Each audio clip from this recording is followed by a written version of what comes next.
प्रभूची स्तुती असो. यांच्या जीवनामध्ये प्रभू येशूने अद्भुत कार्य केलेलं आहे. ह्या सिस्टर जेव्हा 8 महिन्याच्या गरोदर होत्या त्यावेळेस त्यांचे रिपोर्ट सोनोग्राफी केली. त्यामध्ये सांगितलं की त्यांच्या पोटातलं पाणी कमी झालेलं आहे. ते बेबी हालचाल करत नाही असं डॉक्टरांनी रिपोर्ट दिला होता. सिस्टर फार घाबरले आणि त्याच्या पुढच्याच आठवड्यामध्ये त्यांना हॉस्पिटलमध्ये ॲडमिट केलं. त्याचे हेड डॉक्टर होते, त्यांनी ह्यांचे रिपोर्ट्स पाहिले आणि सांगितलं की पोटामध्ये देखील बाळ वाचणार नाही आणि डिलिव्हरी केली तरी वाचण्याची शक्यता अजिबातच नाही आहे. पण ह्या सिस्टरचा प्रभू येशूवर विश्वास होता. ते आपल्या चर्चला येत होते. त्यांनी प्रभू येशूची प्रार्थना केली आपल्या बाळासाठी. Jesus bless her, Lord. Let your hand be upon her and the baby. Let her complete the full 9 months. Yes. Amen. In Jesus' name. Amen. Okay? God bless you, beta. And get the child.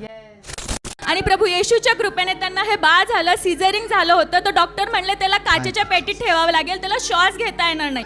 पण प्रभू येशूच्या कृपेने त्याला असं काहीच करावं लागणार नाही. बाळ एकदम व्यवस्थित होतं. Praise God. फक्त त्याचं वजन कमी होतं. ह्या सिस्टरनी त्यासाठी देखील प्रभू येशूकडे प्रार्थना केली आणि आज बाळ 2 महिन्याचं आहे आणि त्याचं वजन देखील नॉर्मल आहे. म्हणून ते सर्व गौरव प्रभू येशूला द्या.